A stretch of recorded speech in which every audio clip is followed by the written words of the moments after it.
नमस्कार साथियों, स्वागत है आप सभी का आपके अपने ऑनलाइन इंस्टीट्यूट निशांत ज्ञान के यूट्यूब प्लेटफॉर्म पर।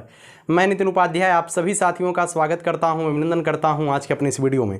मित्रों, आप सभी लोग जानते हैं आज के वीडियो का टॉपिक, लगातार सुबह से आप लोग वीडियो देख रहे हैं। जब से थर्ड सेमेस्टर और फर्स्ट सेमेस्टर की डेट शीट संशोधित आई है तब से काफ़ी सारे लोग जो है यह चीज़ आपको बता चुके होंगे, लेकिन फ़िलहाल मेरा भी धर्म है, क्योंकि मैं भी एक यूट्यूबर हूँ तो ये चीज़ें तो मैं भी देता हूँ, है ना। उसके साथ साथ मैं यह वीडियो जो है आप लोगों से कुछ सलाह लूँगा, उसके बाद एक दो वीडियो आपके पढ़ाई से रिलेटेड भी आगे देने वाला हूँ सलाह के बाद।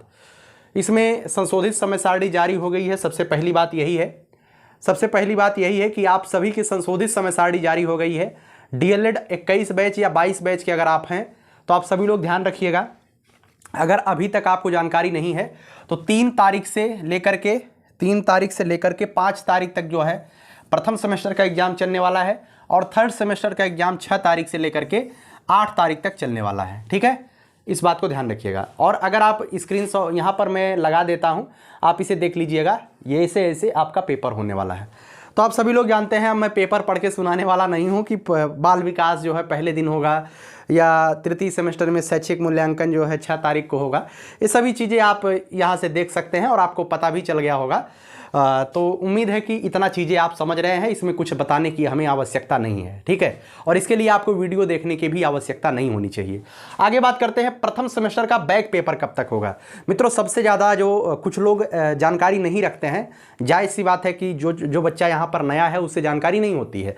तो प्रथम सेमेस्टर के बैक पेपर वाले, जैसे आप अगर 21 बैच में रहेंगे और आपका प्रथम सेमेस्टर में किसी सब्जेक्ट में बैक लग गया होगा तो अब बैक पेपर आपका कब तक होगा। मित्रों, बैक पेपर के लिए आपने फॉर्म, जो आपका विद्यालय वाले होंगे उन्होंने फॉर्म डाला होगा, और बैक पेपर का पेपर जो होगा आप थर्ड सेमेस्टर के हैं और आपका बैक पेपर जानते हैं प्रथम सेमेस्टर के साथ होगा। जैसे कि मान लीजिए आपका गणित विषय में प्रथम सेमेस्टर में बैक है तो आपका पेपर जो है कब होने वाला है, 4 तारीख को आपका पेपर होने वाला है। वो जिस भी विषय में आपका बैक है मात्र वही पेपर आपको देना पड़ता है। ठीक है, तो उम्मीद करता हूं आप ये समझ गए हैं कि आपका बैक पेपर कब होगा। जिस भी विषय में आपका बैक है प्रथम सेमेस्टर के पेपर के साथ ही आपका बैक पेपर होगा, इस बात को ध्यान रखिएगा। कुछ लोग कहते हैं भैया बैक पेपर बहुत कठिन आता है। ऐसी कोई बात नहीं है, जैसे प्रथम सेमेस्टर का पेपर होगा वैसे आपका बैक पेपर होने वाला है। आपको इसमें कोई दिक्कत और टेंशन वाली बात नहीं है। ठीक है, और कुछ लोग कहते हैं भैया बैक में ज़्यादा बैक लगता है। तो मित्रों, बैक में बैक ज़्यादा लगने का कारण क्या है? बैक में बैक इस वजह से ज़्यादा लगता है क्योंकि आपने उसे हल्के में ले लिया होता है। हल्के में कोई भी चीज़, किसी भी सब्जेक्ट को मत लीजिएगा, ईमानदारी से पढ़ाई लिखाई पर ध्यान दीजिएगा। ठीक है, और सेमेस्टर में कैसे पढ़ाई करनी है आप इसको भी भली भांति जानते हैं। ठीक है, चलिए आगे बात करता हूं मित्रों, सेकंड सेमेस्टर की स्क्रूटनी का रिजल्ट कब तक आएगा। काफ़ी सारे बच्चों का जो है, एक बच्चा था सहारनपुर से हमारे पास कॉल किया कि भैया तीन विषय में हमारा बैक लग गया है और हम जो है स्क्रूटनी डाल दिए हैं। मान लीजिए अगर एक विषय में भी स्क्रूटनी में हम पास हो जाते हैं तो हम तृतीय सेमेस्टर का परीक्षा दे पाएंगे क्या? जी बिल्कुल। अगर आप एक विषय में 3 विषय में आपका बैक लग गया है तो आप सेमेस्टर बैक हो जाते हैं, और आपने स्क्रूटनी डाला है और अगर एक भी विषय में आप पास हो जाते हैं तो आपका सेमेस्टर बैक रुक जाएगा, आप तृतीय सेमेस्टर का पेपर दे लेंगे। लेकिन बात क्या है? लेकिन बात यह है कि स्क्रूटनी का जो रिजल्ट है वो आपकी परीक्षा के बाद ही आएगा। आपके परीक्षा के बाद आने की संभावना बहुत ज़्यादा है। उससे पहले आ जाए, यह मैं कहता हूं मात्र 5% उम्मीद है कि आपकी परीक्षा से पहले स्क्रूटनी का रिजल्ट आ जाए। नहीं तो ज़्यादातर चांसेज है, 5% ही 95% चांसेज है आपकी परीक्षा बीत जाएगी, उसके बाद स्क्रूटनी का रिजल्ट आएगा। ऐसे पिछले सेमेस्टर में भी एक बच्चे के साथ हुआ था। हमारे पास कॉल किया कि भैया हमारा प्रथम सेमेस्टर में जो है 3 विषय में बैक था, और जो प्रथम सेमेस्टर में 3 विषय में बैक था, एक विषय में मतलब तीनों में मैंने स्क्रूटनी डाला था और स्क्रूटनी का रिजल्ट जो है द्वितीय सेमेस्टर के परीक्षा के बाद आया। क्या अब तृतीय सेमेस्टर की मैं परीक्षा दे सकता हूं? तो भाई ऐसी बहुत सारी समस्याएं होती हैं। अगर आपका 3 विषय में बैक लग गया, आपने स्क्रूटनी डाला है तो उसका रिजल्ट बाद में ही आता है। तो मैं आपको यही सलाह दूंगा, 3 विषय में अगर बैक लग गया है तो आप नहीं स्क्रूटनी डालें तो ही आपको फायदा है, क्योंकि स्क्रूटनी का रिजल्ट बाद में ही आता है तो फिर मतलब ही क्या है। ठीक है, तो काफ़ी सारी चीज़ें मैंने आपकी क्लियर कर दिया है। अब आगे मैं बात करता हूँ हमारी सलाह क्या है। मित्रों, आप सभी लोग जानते हैं कि वर्तमान के समय में अर्थयुग चल रहा है, मुझे इसे बताने की आवश्यकता नहीं है। आप सभी लोग जानते हैं कि आपके हित में कौन काम कर रहा है, आपके हित में कौन काम नहीं कर रहा है, इतना तो आप सबको पता होगा ना। देखिए, हमारी सलाह यहाँ यही है कि अवधी भाषा में मैं हमेशा बोलता हूँ, लुकुर लुकुर करने की आदत कम करिए। इसका मतलब ये है कि आपको जो है जो भी आपके विषय हैं, चाहे आप प्रथम सेमेस्टर के हैं चाहे आप थर्ड सेमेस्टर के हैं, जो भी आपके विषय हैं, कोई भी एक सीरीज ले लीजिए, चाहे पवन सीरीज ले लीजिए या राजन सीरीज ले लीजिए, कोई भी सीरीज आप ले लीजिए, उस सीरीज को जो है कम से कम 2-2, 3-3 बार खा जाइए, मेरी मानिए। और सबसे ज़्यादा जो खाने की बात है वो बहुविकल्पी को खाइएगा, ठीक है, बहुविकल्पी को खाइएगा, उसके बाद अतिलघुत्तरी को खाइएगा। बहुविकल्पी और अतिलघुत्तरी ऐसा बना लीजिए कि किसी भी कीमत पर एक भी क्वेश्चन गलत ना हो। और मैं बताता हूँ 95% से ज़्यादा क्वेश्चन आपकी परीक्षा में इसी सीरीज से आने वाले हैं। यह विश्वास अगर आपको अभी नहीं हो रहा है तो अगर आप थर्ड सेमेस्टर के छात्र हैं तो आपको तो विश्वास होगा ही, लेकिन कोई अगर प्रथम सेमेस्टर का छात्र है उसको विश्वास नहीं हो रहा है। लेकिन आप जब परीक्षा देकर के बाहर आओगे और अपने सीरीज से मिला लेना, आपके सीरीज से ही सारे के सारे क्वेश्चन दिखाई देंगे, ठीक है। फिलहाल मुझे कुछ बताने की आवश्यकता नहीं, आप सभी लोग समझदार हैं, ठीक। आगे मैं बात करता हूं मित्रों, फिलहाल ध्यान को कैसे एकाग्रचित करें। कुछ बच्चों ने हमसे यही पूछा कि भैया हम ध्यान को कैसे एकाग्रचित करें। मित्रों, ध्यान को एकाग्रचित करने के लिए कोई ऐसी पुड़िया नहीं है जो मैं आपको दे दूं। और कुछ बच्चे ऐसे होते हैं ना, फ़ोन करके हमसे कहते हैं कि मेरे फ़ोन नंबर वायरल है ना, फ़ोन करके हमसे कहते हैं भैया मैं अभी तक पढ़ाई नहीं कर पाया हूँ, कोई ऐसा टिप्स बता दीजिए जिससे 2 दिन के अंदर मैं पास हो जाऊं किसी भी सेमेस्टर में, किसी भी विषय में बैक न लगे। भाई मैं कोई मंत्र तो जानता नहीं हूं, ब्राह्मण भले हूं, लेकिन इतना बड़ा मंत्र नहीं पता है कि मतलब कि पुरचे को जो है मंत्र में पैक करके पानी में डलवा के पानी पिलवा दूँ आपको आ जाए। पढ़ना पड़ेगा भाई, बिना पढ़े कल्याण नहीं है, क्योंकि सफलता का कोई शॉर्टकट होता ही नहीं है। मेहनत आपको करनी पड़ेगी, परिश्रम आपको करना पड़ेगा, लड़ाई आपको लड़नी पड़ेगी, रातों को जागना आपको पड़ेगा, तभी जाकर के आप सफलता मिलेगी। हो सकता है डीएलएड में खुदा न खास्ता आप पास हो जाएं, लेकिन आगे की जो राह है वो थोड़ी सी मुश्किल है। इस वजह से आपको पढ़ाई पर ध्यान देना है। कोई भी अगर आपको कैसे भी कुछ भी कहता है, लेकिन आपको पढ़ाई पर ध्यान देना है, लगातार पढ़ाई करनी है, ठीक। ध्यान को एकाग्रचित करने का जो सबसे बड़ा मतलब कि मैं बताता हूँ, ध्यान को एकाग्रचित करने का मतलब आपको फोकस करने का, वो आपकी परिस्थिति है, ठीक है। आप अपनी परिस्थितियों को ध्यान दीजिए, ठीक है। अगर कोई बच्चा देखिए वर्तमान के समय में मैं आपको बता दूँ, बीटीसी या बीएड करने वाले जितने भी छात्र होंगे उसमें से 1% की बात छोड़ दिया जाए तो 99% छात्र ऐसे होंगे जो कि बहुत विषम परिस्थितियों में होकर के अपनी पढ़ाई लिखाई को जारी कर रहे होंगे। किसी के मम्मी के गहने बिके होंगे तो किसी के खेत जो है गिरवी रखे होंगे। ऐसी कंडीशंस मैंने अपने आंखों के सामने देखा है, बहुत सारे लोगों के साथ देखा है। देखिए वही परिस्थिति आपको एकाग्रचित कर सकती है। बाकी अगर आप कहीं इधर उधर भटकाव में है तो अपनी परिस्थिति को, अपने माता पिता के सपनों को, अपने माता पिता के चेहरों को याद करके पढ़ाई लिखाई करो।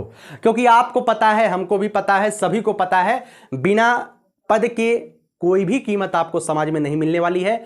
तो अपने आप को एकाग्रचित करने का सबसे बड़ा जो मतलब कि हथियार है वह आपकी परिस्थिति होनी चाहिए, आपके माता पिता के चेहरे होने चाहिए, जो इतनी मेहनत, इतनी परिश्रम करके आपको वह सुविधा मुहैया करा पा रहे हैं जो आपके पिता ने नहीं कर पाया, वह आपके लिए कर रहे हैं।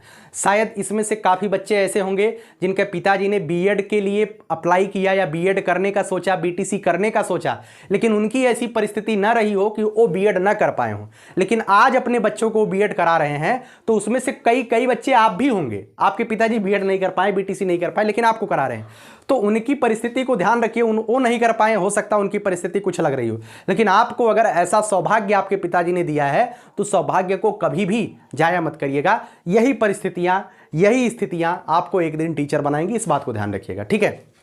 और मैं आपके लिए क्या करने वाला हूं, थर्ड सेमेस्टर के छात्रों के लिए केवल मैथ विषय। देखिए मैथ एक ऐसा सब्जेक्ट है, मैं किसी भी बच्चे या बच्ची को कमज़ोर नहीं आंक रहा हूं, लेकिन अमूमन अधिकांशतः ऐसे देखा गया है कि मैथ विषय को लेकर के तमाम सारे स्टूडेंट्स में जो है डर का भाव रहता है। तो मैथ सब्जेक्ट को लेकर के मैं एक नाम तो मैं लेना ही नहीं चाहता मैराथन का, क्योंकि मैराथन नाम लेता हूं तो मुझे लगता है मैं आपको मूर्ख बना रहा हूं, लेकिन फिर भी देखिए एक बड़ी क्लास, ठीक है, एक बड़ी क्लास में आपको मैथ विषय को लेकर के 2 पार्ट में, थर्ड सेमेस्टर के लिए 2 पार्ट में मैं मैथ विषय को कंप्लीट करवाऊंगा। कंप्लीट मैथ विषय आपको 2 पार्ट में मैं देने वाला हूं। अगर आपको चाहिए, ठीक है, ये जो मैं बना रहा हूं सिस्टम, मैथ विषय को इसी व्हाइट बोर्ड पर 45 मिनट 50 मिनट का एक क्लास बनाना पड़े और 45-50 मिनट का दूसरी क्लास बनाना पड़े। 2 क्लास में मैं पूरे मैथ के एक एक क्वेश्चन को सॉल्व नहीं कराऊंगा, ठीक है, मैथ के सारे क्वेश्चन को मैं सॉल्व नहीं करा पाऊंगा, लेकिन आपको पूरे मैथ के क्वेश्चंस, मतलब कैसे क्वेश्चंस आएंगे, बेसिक कैसे होगा, क्या आपके सिलेबस में है, उसका रिवीजन जो है 2 घंटे में हो जाएगा पूरा। तो बड़ी क्लास का मतलब 2 पार्ट में मेरी क्लासें जाएंगी। अगर आपको ये चाहिए तो आप कमेंट बॉक्स में बताइएगा, ठीक है, केवल मैथ विषय। और अगर आप सबके लिए कहेंगे ना, कुछ लोग कह रहे थे भैया राजन सीरीज को ले आकर के आप बहुविकल्पी करा दीजिए, वो सामने वाले जो 2 पेपर होते हैं।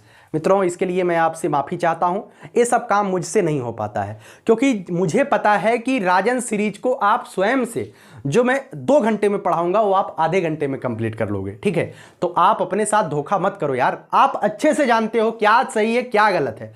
ये अगर टेट होता, सीटेट होता, मैं बीड़ा उठा चुका होता टेट के लिए, सीटेट के लिए, मैं आपको कराऊंगा तो वहां पर मैं जरूर करवाता, क्योंकि मुझे पता है कि उसके लिए एक अध्यापक के अनुभव की जरूरत होती है।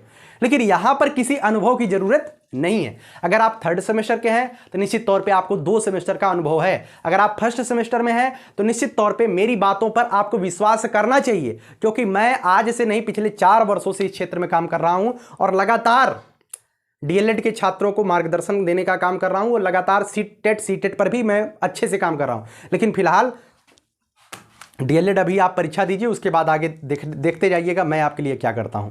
उम्मीद है कि निरंतर प्रयास करूंगा, बेहतर ही करूंगा, भले ही मैं अपने लिए कर रहा हूं। निश्चित तौर पे मैं लास्ट में, कोई भी व्यक्ति समाज सेवा नहीं करता है, मैं भी ये दिल खोल के कहता हूं कि मैं समाज सेवी नहीं हूं, मैं भी अपने करियर को लेकर के ही काम कर रहा हूं।